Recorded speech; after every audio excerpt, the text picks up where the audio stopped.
Nous vous accueillons ce soir dans la salle de projection de la bibliothèque du centre-ville d'Annestre. Donc, dans le cadre du festival alimentaire, ce soir a lieu la seconde projection qui s'appelle La face cachée des agrocarburants. Donc, je vais laisser le soin à monsieur Laurent Huichateau, ici présent, de vous présenter la projection et les interventions qui suivront. Voilà, bonne soirée à vous. Bonsoir. Merci d'être venu. Donc, merci donc, à la Bibliothèque municipale de Dijon de nous accueillir pour cette deuxième séance. Donc, cette séance est plus particulièrement consacrée aux agrocarburants, qui est un des problèmes à l'origine de la faim dans le monde. Sur cette thématique, au niveau d'alimentaire, nous sommes en partenariat avec Oxfam France. Et donc c'est Jean Duprat du comité local d'Oxfam qui animera le débat tout à l'heure après le film avec moi. Voilà. Pour l'instant, je vous laisse regarder le film, 37 minutes, et on se retrouve tout de suite après. La parole à Jean pour peut-être dans un premier temps nous parler de la campagne d'Oxfam contre les agrocarburants.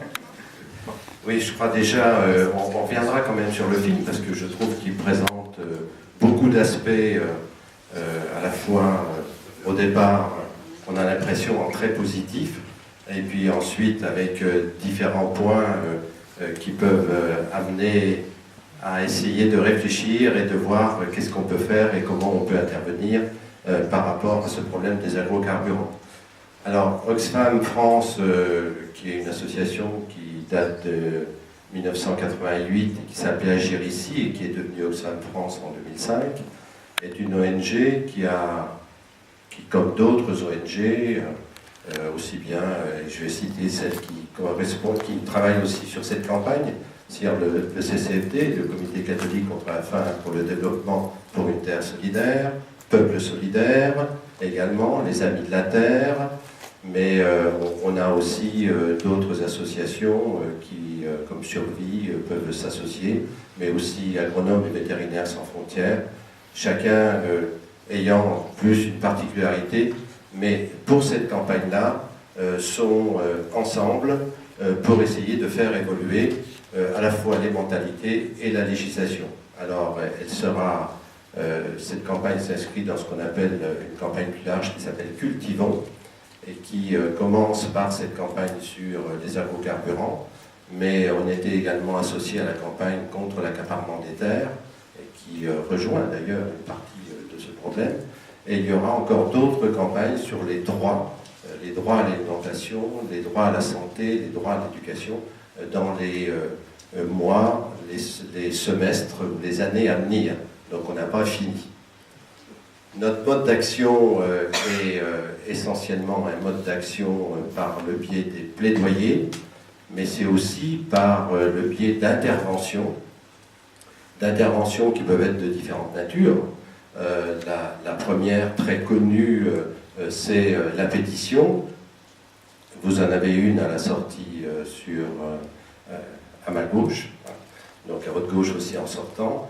Une pétition sur ce thème à envoyer à la ministre de l'écologie, Delphine Batteau.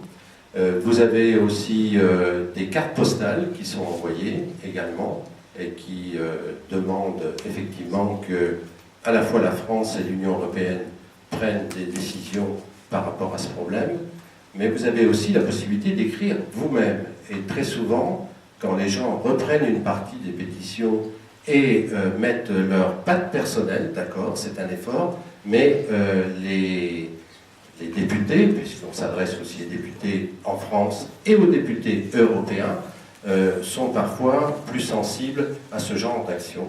Mais on a aussi des actions de rue pour marquer un petit peu plus les esprits et que nos interventions soient plus écoutées. Alors, je ne vais pas parler beaucoup plus longtemps, simplement je pense que vous tous qui êtes ici, parce que vous êtes, je trouve, très nombreux, vous tous qui êtes ici, vous devez avoir vous-même des connaissances et des points de vue sur ce thème et j'espère que l'on pourra échanger sur différents points.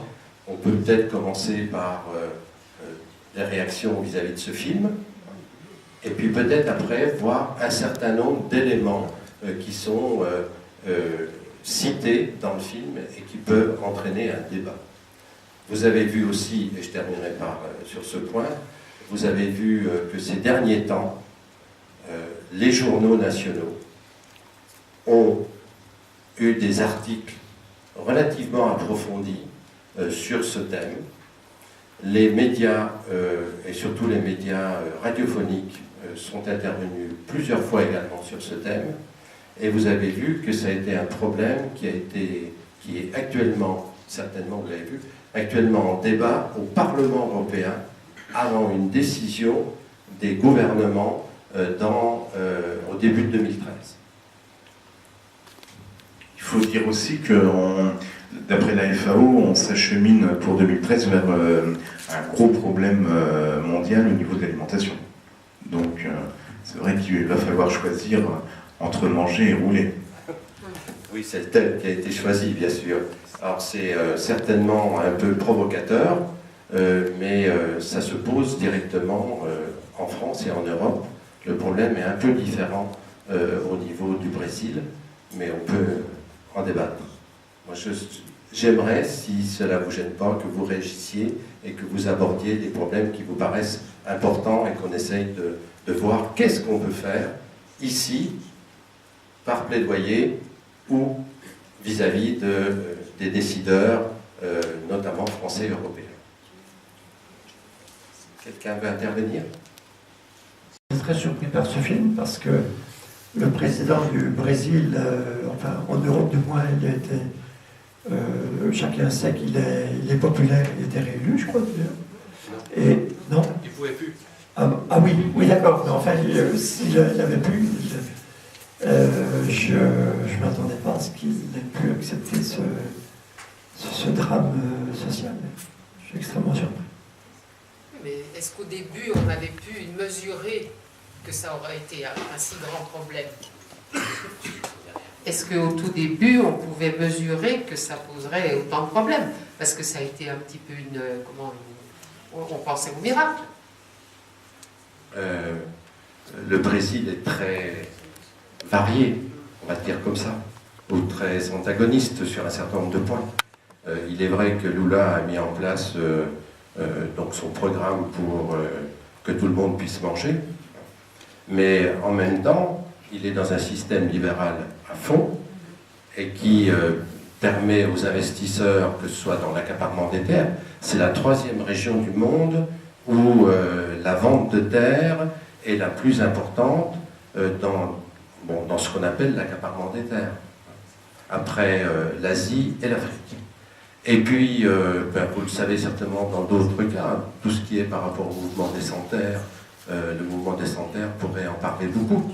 Le nombre de dirigeants qui ont été assassinés, comme les Indiens ici, est important et continue à lutter.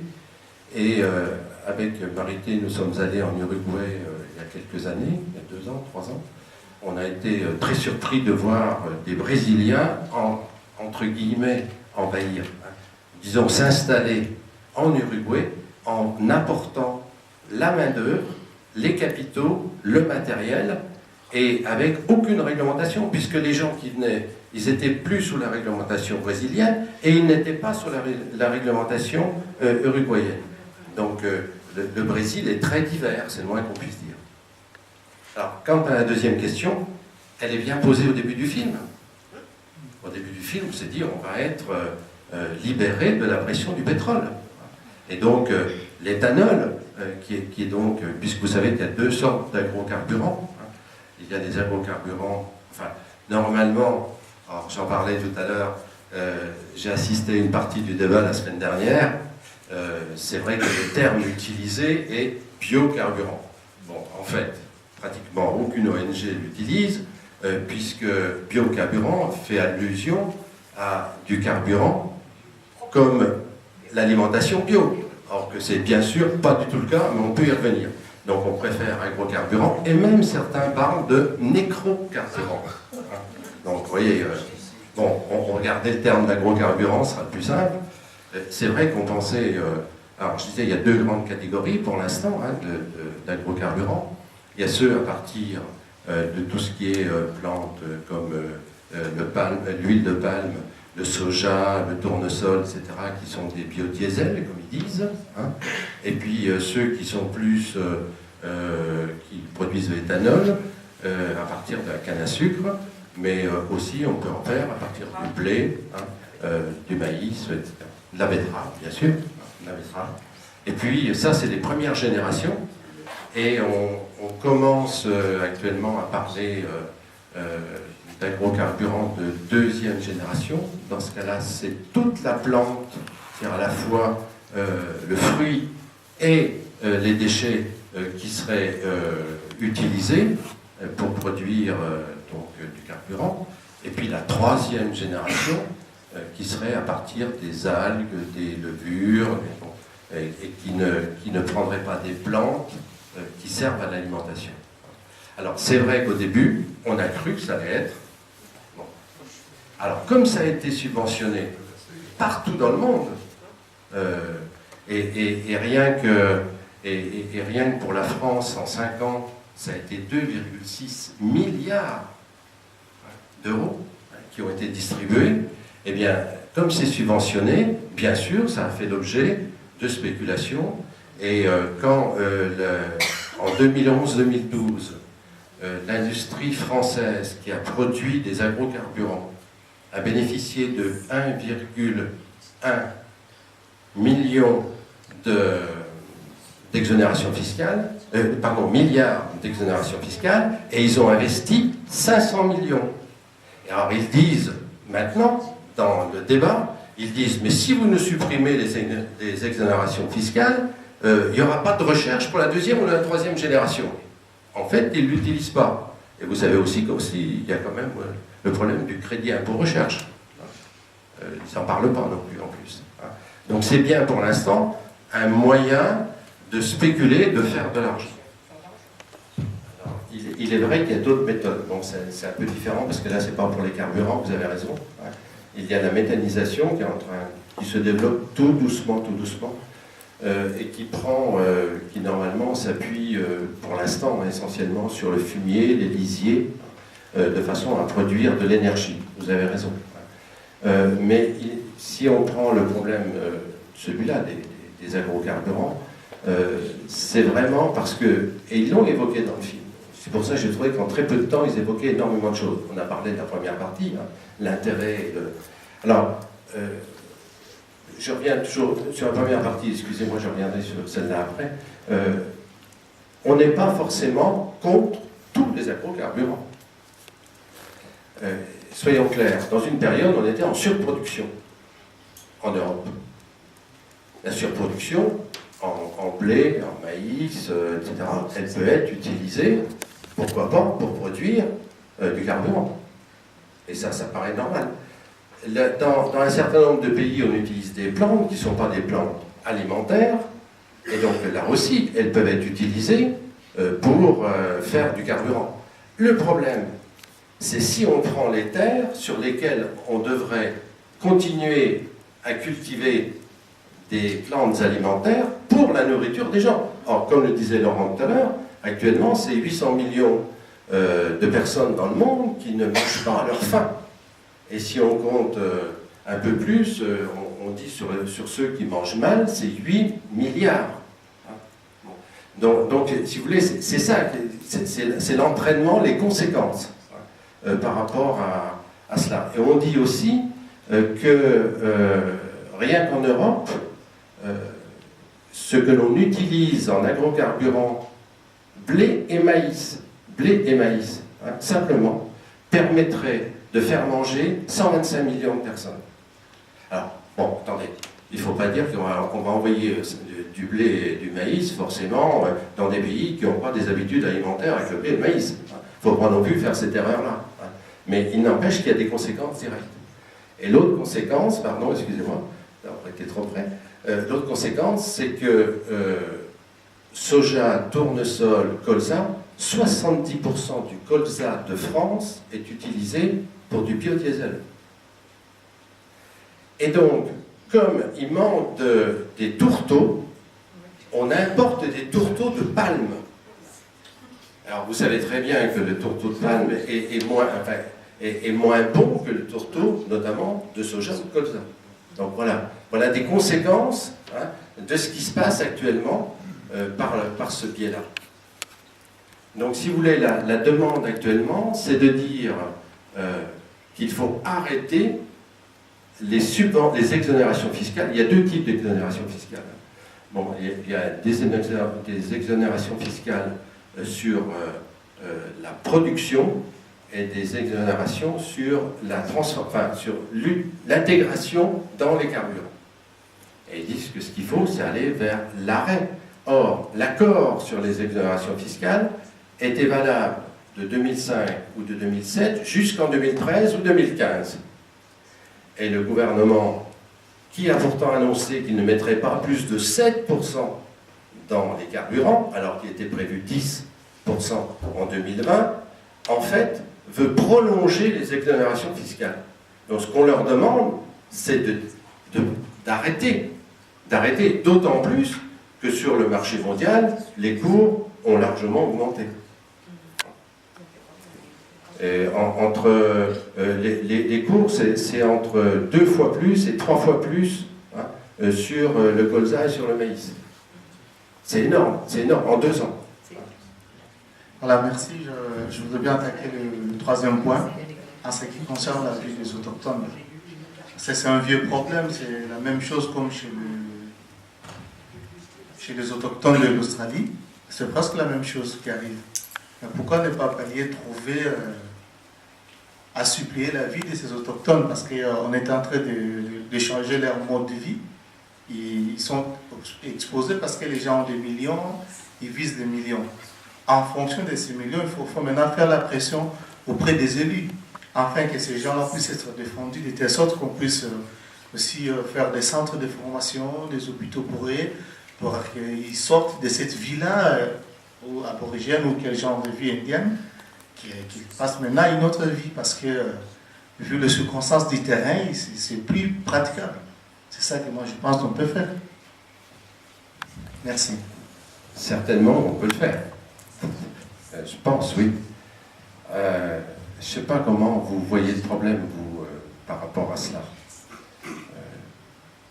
Bon, il y a le respect de l'autre et de ses modes de vie. Je commence par celui-là, mais je ne sais pas si c'est le plus facile.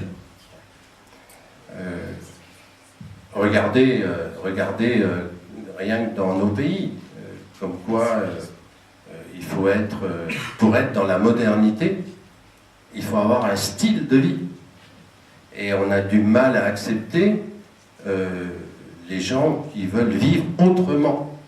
Alors, il y en a de plus en plus dans nos pays, mais il est vrai que c'est quand même encore difficile. Que ce soit par la façon de vivre, que ce soit par la façon de se nourrir, que ce soit par la façon... Enfin, non, la façon de s'habiller, c'est plus facile. Ou la façon de se déplacer.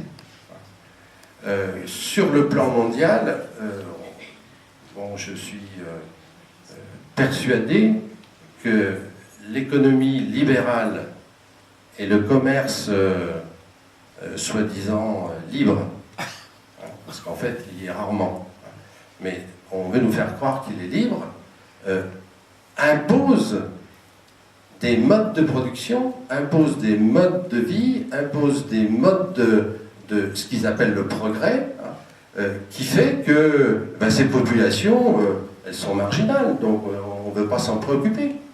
Et ce sont, comme disait l'industriel ou le représentant de l'État, je ne sais pas, ce qu'il disait, parce que je n'ai pas vu, j'ai pas lu en dessous. C'est un industriel. Il disait, mais ce sont les anthropologues qui nous disent que...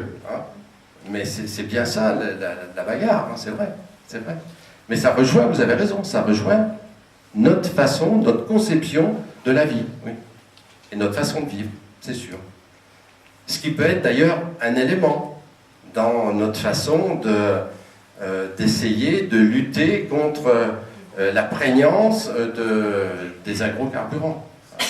C'est d'essayer de vivre avec eh bien, des éléments de proximité, qu'ils soient bio ou pas, ou moins en tout cas, et de faire en sorte qu'il y ait des éléments de transport qui soient moins prégnants et qu'on soit moins demandeur par rapport à cela. C'est un petit élément, mais ça peut jouer beaucoup. Ce petit élément que les uns et les autres, il me semble que j'en connais dans la salle, mettent en place, eh bien ça peut avoir un effet sur d'autres éléments plus importants.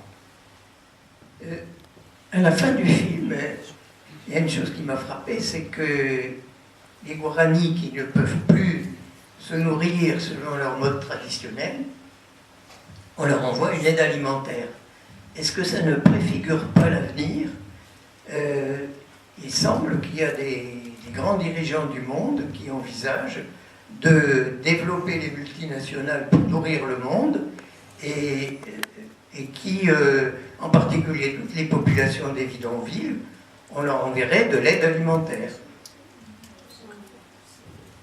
C'est tout un horizon qui est vraiment terrible. Dans ce que tu dis, Jean-Paul, il y a plusieurs choses, il me semble. Bon, la première, c'est effectivement, entre guillemets, on a le souci de ne pas laisser mourir les gens et on leur donne un peu d'aide alimentaire. Je suis volontiers un peu ironique, mais bon, quand on doit être dans cette situation, on doit quand même apprécier d'en avoir un peu quand même. Bon, donc ça c'est l'aspect, j'ose pas dire humanitaire, des choses. La deuxième chose, et tu le sais aussi bien que moi, et vous le savez certainement comme moi, vous avez entendu ce qu'on dit aussi dans notre pays, c'est que les gens qui ne sont pas rentables, les gens qui ne sont pas employables, eh bien, c'est pas le rôle des actifs, c'est le rôle de l'État de s'en occuper. Enfin, et quand l'État n'a pas les moyens, ben, ma foi, tant pis. Je veux dire, il ne faut pas aller si loin. On n'a pas besoin d'aller jusque... Mais c'est vrai que c'est encore plus fort chez eux. Mais je crois que c'est vraiment une idéologie. L'homme est vraiment qu'un moyen de production et on n'essaie pas de voir l'homme dans sa globalité ni dans son territoire. On le voit comme, même pas comme des capitaux, parce qu'on ne lui renvoie pas une rente. On peut dire le progrès technique est lié uniquement à ce besoin de gagner du pognon. Et on le fait alors sans foi ni loi. C'est ça qui est grave. Et on sacrifie bien entendu, un peu partout dans le monde, des petites paysanneries, voire des petits peuples. Et tous les petits peuples ramassent en ce moment. C'est vrai, ce qui est vrai pour les Indiens du Mato Grosso, il est vrai aussi pour l'Amazonie, pour les histoires de barrages électro-machin. Et puis c'est vrai également chez les Papous, où on trouve en ce moment du gaz et du pétrole. Mais la société est foutue. On massacre les gens. D'abord, on leur pique leur terre. Ensuite de ça, on les empêche de vivre. Ils n'ont plus de place. Ils perdent leurs moyens d'existence traditionnels, ils perdent leurs coutumes, ils perdent leur culture. C'est ce qu'on peut appeler un laminage. Et tout ça pour amasser encore plus de moyens, plus de confort, plus de ceci, plus de cela, du pétrole, du gaz et tout et tout. Il y a quelque chose quand même, il faut en voir le bout. Alors nous, société occidentale, on n'a pas citoyens. Au niveau des citoyens, on n'a peut-être pas tout le pouvoir, mais on devrait être les premiers à réagir parce qu'on peut avoir une pression sur nos gouvernements que tous ces petits peuples ne peuvent pas avoir. Donc une espèce de solidarité entre les peuples, ce serait pour l'instant l'arme souhaitable. Robert, tu me donnes l'occasion de dire peut-être autre chose, qui au départ qui n'était pas par rapport aux agrocarburants, mais certains le savent, on est allé à 2 forums sociaux mondiaux, dont le dernier à Dakar, et ce qui nous a frappé les 2 fois, c'est la mobilisation des organisations locales, et qui ont créé d'ailleurs à Dakar des convergences avec des prises de position. Alors, on peut se poser la question, effectivement, est-ce que cette mobilisation des organisations locales, alors si on prend par exemple, certains connaissent l'Afrique, si on prend l'Afrique de l'Ouest par exemple, ces organisations locales se sont rassemblées. Elles ont fait un regroupement pour avoir plus d'actions. Bon. Mais ça existe aussi en Afrique de l'Est, mais ça existe en Asie, ça existe en Amérique latine. Il y a quand même, par rapport à ce rouleau compresseur dont tu viens de parler, il y a quand même des résistances et des résistances qui s'organisent. Donc on peut penser que nos petites actions peuvent contribuer avec d'autres actions, mais il est important que les peuples concernés résistent également et qu'on soit avec eux. Mais que nous, on résiste aussi à notre niveau, à nous. Alors tu abordes un deuxième point, et qui est un des éléments pratiquement commun à toutes les ONG qui travaillent sur la souveraineté alimentaire et ou la sécurité alimentaire. Alors, souveraineté, c'est chacun qui est capable de produire ce dont il a besoin pour se nourrir, et la sécurité, c'est le pays qui a, soit par la production, soit par l'importation, des aliments qui permettent à son peuple de se développer. Eh bien, toutes ces ONG ou associations prônent le développement pour faire face aux problèmes de l'alimentation mondiale, le développement de l'agriculture familiale. Alors là encore, la définition, pour certains, c'est paysanne. Autrement dit, c'est des agriculteurs qui font le métier, et non pas des propriétaires qui le font faire uniquement par des salariés, parce qu'il y a des propriétaires qui ont des salariés, mais qui bossent aussi, et qui le font vraiment.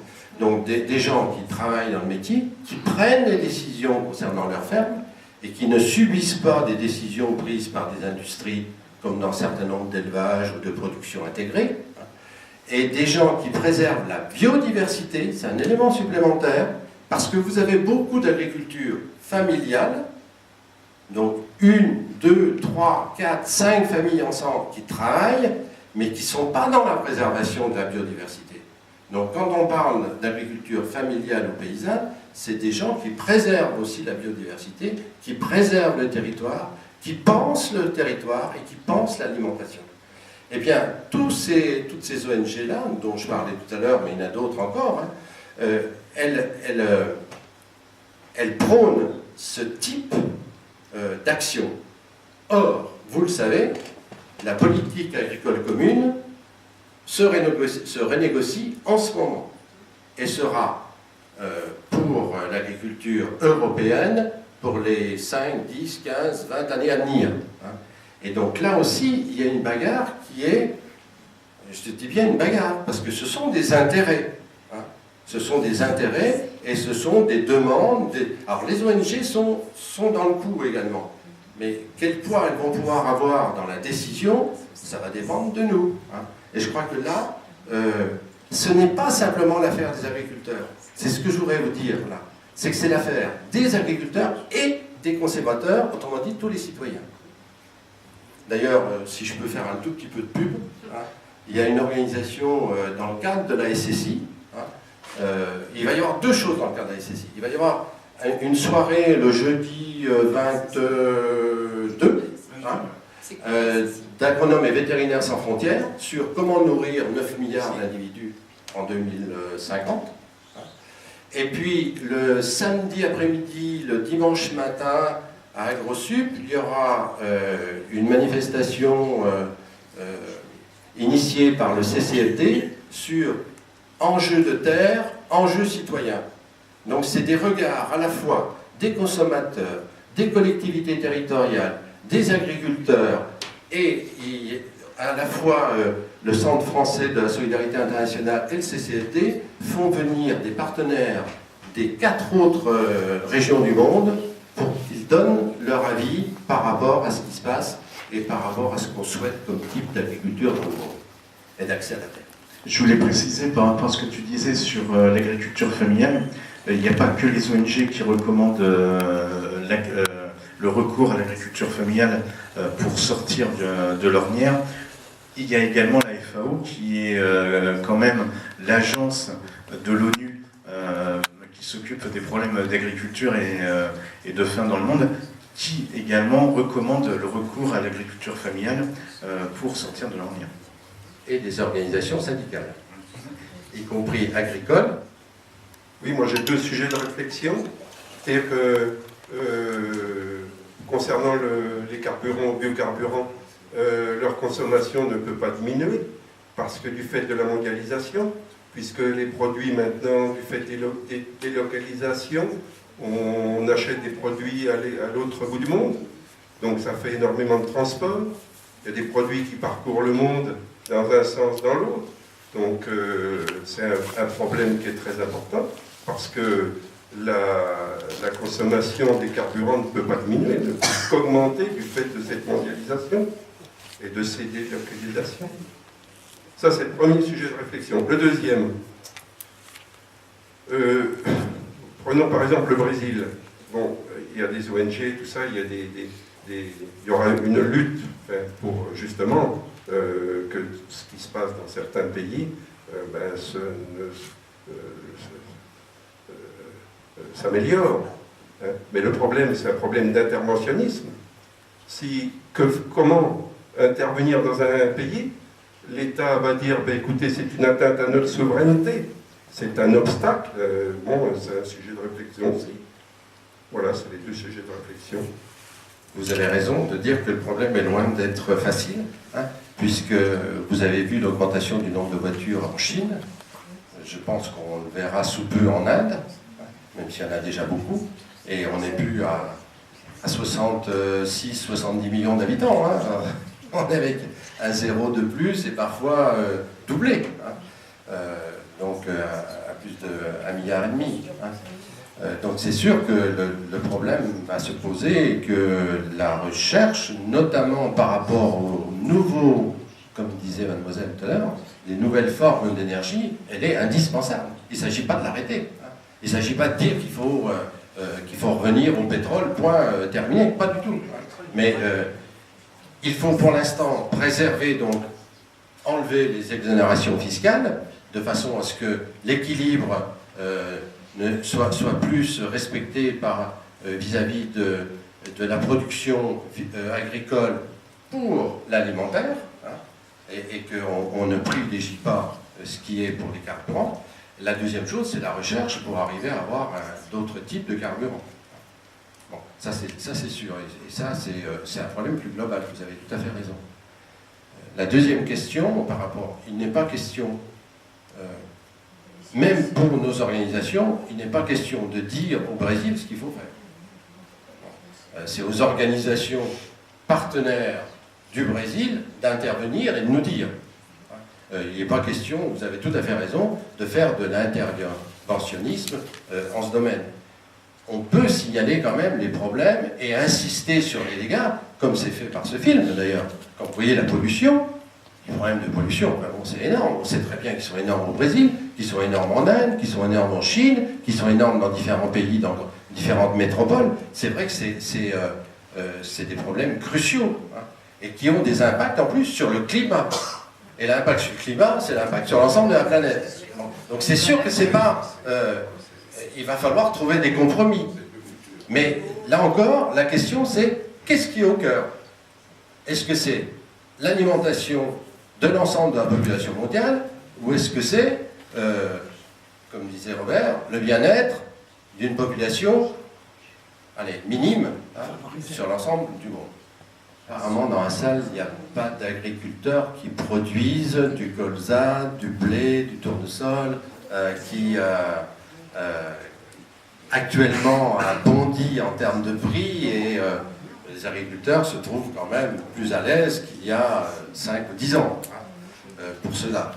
Bon, mais il est vrai que pour eux, c'est un problème aussi. C'est vraiment un problème. Ceci dit, ce que vous avez évoqué au départ, c'est-à-dire des agrocarburants pour être moins dépendants du pétrole et pour lutter contre les gaz à effet de serre, entre autres, ou le dioxyde de carbone, comme vous voudrez, il est vrai que là, on en crée des tonnes en brûlant. Mais aussi, et vous l'avez entendu, et c'est vrai pour les céréales en Europe, les céréales ou les oléagineux, qu'on voudrait en Europe, il est vrai aussi qu'on augmente les pesticides, que ce soit herbicides ou engrais, et qu'on augmente la captation de l'eau.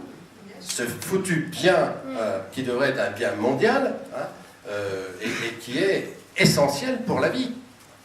Alors, si on fait le bilan global, alors il semblerait que les études montrent que si on fait le bilan global, en tenant compte de ce que disait Laurent également, il soit légèrement positif malgré tout pour les agrocarburants. Il semblerait. Hein. Bon. Mais dès qu'on dérive un petit peu, il est à nouveau négatif. Et si, comme monsieur l'a dit, les transports, notamment de l'éthanol, puisque le Brésil souhaiterait être exportateur vis-à-vis notamment de la Chine, hein, ça y est, là il est plus... on augmente encore la pollution.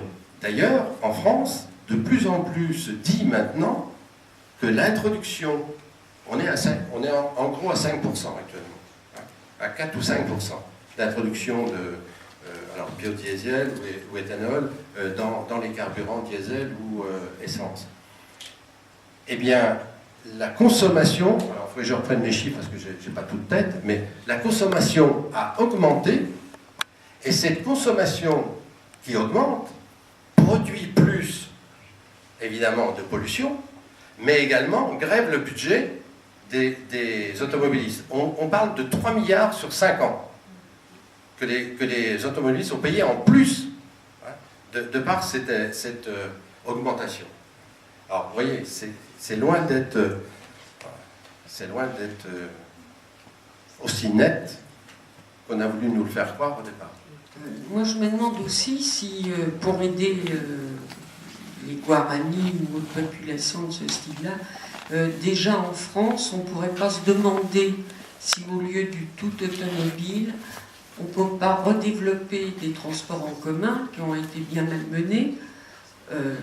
Ça pourrait être une solution qui est à notre échelle, déjà. D'ailleurs, il y a des associations un petit peu dans certains départements qui sont mobilisés pour faire repasser des trains. Ça a marché. Par ailleurs, je connais au moins une expérience, et c'est à Aubagne, et le Pays de l'Étoile, où les politiques du coin ont décidé que les transports en commun seraient gratuits. Ben, ça a doublé. Depuis que c'est gratuit, la population qui prend les transports en commun a doublé. C'est aussi, me semble-t-il, une façon de faire diminuer la consommation de carburant, quel qu'il soit d'ailleurs. Voilà.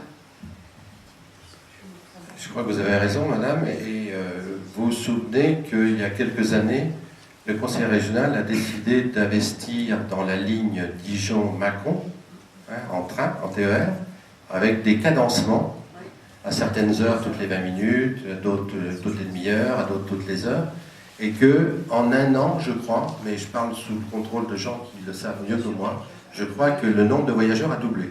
Oui, même sur Lyon, maintenant, il y en a un toutes les heures sur Lyon. Et sur le trajet de Dijon-Lyon... Ah, excusez-moi, parce que tout le monde n'entend pas, non. Oui, en fin de compte, le cadencement se fait aussi sur Lyon. Il y en a un toutes les heures de Dijon-Lyon ou Lyon-Dijon. Maintenant, on ne se pose plus de la question de l'horaire, c'est tous le même horaire, quelle que soit l'heure à laquelle vous le prenez.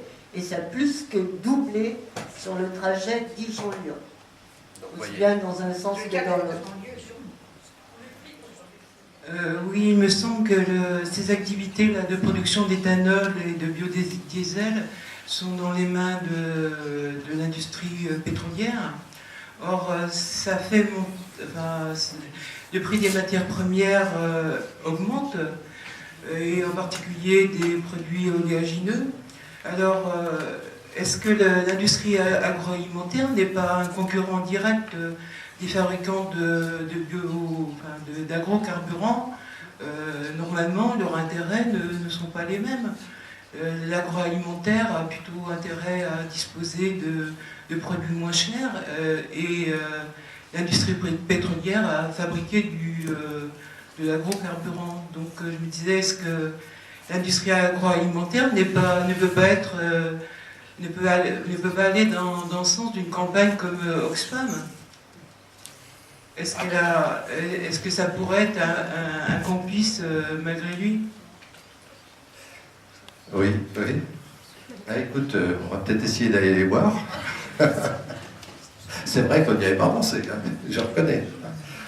Mais la production d'agrocarburants en France, je crois qu'elle est 80% dans les mains d'une société qui, je crois, je n'ai pas retrouvé rapidement, parce que j'écoutais quand même, hein, consciencieusement plutôt, je crois que c'est dans les mains de Sophie Pétrole, une seule entreprise qui produit 80% des agrocarburants en France. Et je pense qu'ils ne sont pas concurrents, mais peut-être qu'on pourrait... Alors, on va voir, hein, parce que le samedi 24 novembre, là, dans l'événement initié par le CCFD, où il y a d'autres organisations, dont Oxfam, mais aussi Agronomes Vétérinaires Sans Frontières, etc., qui participent. Hein. Donc je pense qu'on va avoir des réactions par rapport à cela. Ça va être un des thèmes. Donc là ce sera l'occasion. Ouais. Oui, je dis que bon, beaucoup de petites choses faites dans beaucoup de petits lieux par beaucoup de petites gens peuvent changer la face du monde. Donc moi je fais mes petites choses à mon niveau. J'ai un compost là dans mon jardin, donc j'ai un volume d'ordures ménagères très très faible. Et puis j'achète local, je ne mange que des produits de saison, etc. Est-ce que ça suffit? Il y a aussi le gaspillage alimentaire. 50%. C'est énorme. Oui, au niveau du gaspillage, on se pose la question de nourrir le monde. Mais on arrêterait le gaspillage, on pourrait nourrir 3 fois la planète. Autre chose, pour compléter ce que dit Madame, si 99% des Français ne cherchaient pas des tomates pendant les 12 mois de l'année, si on ne prenait pas sa voiture pour aller chercher son pain à 100 mètres, si on n'allait pas chercher ses gamins ou à l'école en voiture, parce qu'il y a des très belles journées, on a l'impression que les parents redoutent que les enfants salissent leurs semelles de chaussures. Je suis très très stupéfait. Il y a énormément de choses à faire. Énormément. On va laisser la parole à Céline et puis ensuite on conclura. Oui, rapidement, pour refaire le lien avec l'événement dont parlait Jean, qui aura lieu fin novembre et qui est un événement interassociatif, vraiment c'est une continuité par rapport à ce qui a été dit ce soir, notamment parce qu'on va parler d'enjeux citoyens et justement de qu'est-ce qu'on peut faire nous citoyens pour répondre à ces questions-là. Donc tout un week-end qui est axé sur cette question de la terre et de ce qu'on en fait, et notamment un des ateliers organisés est axé sur cette thématique des nouvelles énergies, de la concurrence entre production agricole et nouvelles énergies. Et on accueillera justement, l'objectif du week-end est donc de faire des liens entre le nord et le sud, et les problématiques de chaque continent. Et donc sur cet atelier particulier, on accueillera ce week-end-là un partenaire brésilien qui est représentant d'une association assez importante au Brésil et qui viendra nous dire quel est son regard sur cette question, etc. Donc c'est une bonne continuité par rapport à ce que vous avez déjà vu ce soir. Il y aura plein de choses organisées et notamment un autre très bon film qui est Planète à vendre. Voilà, pour ceux qui sont intéressés, on peut vous donner des petites infos à la sortie. Il va y avoir l'exposition alimentaire qui va être à la Maison des Associations du 19 au 24 novembre. Donc la Maison des Associations, pour ceux qui ne savent pas, c'est 2 rue des Courroyeurs. Voilà. Et puis le 23 novembre, donc juste avant le week-end du CCFD, nous aurons une dernière projection. C'est une sélection régionale dans le festival alimentaire. J'essaie toujours, tous les ans, d'avoir un regard sur la région Bourgogne. Et donc cette fois, c'est un film qui s'appelle Carrément Cornichon, qui est sur donc la culture du cornichon, qui était importante dans notre région. Et donc quand Amora a décidé d'arrêter, la culture du cornichon s'est arrêtée. Et maintenant, donc, les cornichons que nous avons sur nos tables viennent d'Inde, où, une fois de plus, on a des gens qui sont contraints de faire de la culture pour nous et n'ont pas de surface à cultiver pour leur culture vivrière. Voilà. Donc ça sera un film qui sera donc projeté le 23 à 11 à la Maison des Associations à partir de 19h et suivi d'un débat qui, je pense, sera également animé. Merci à vous pour votre attention, pour votre participation et puis à se retrouver dans différentes actions.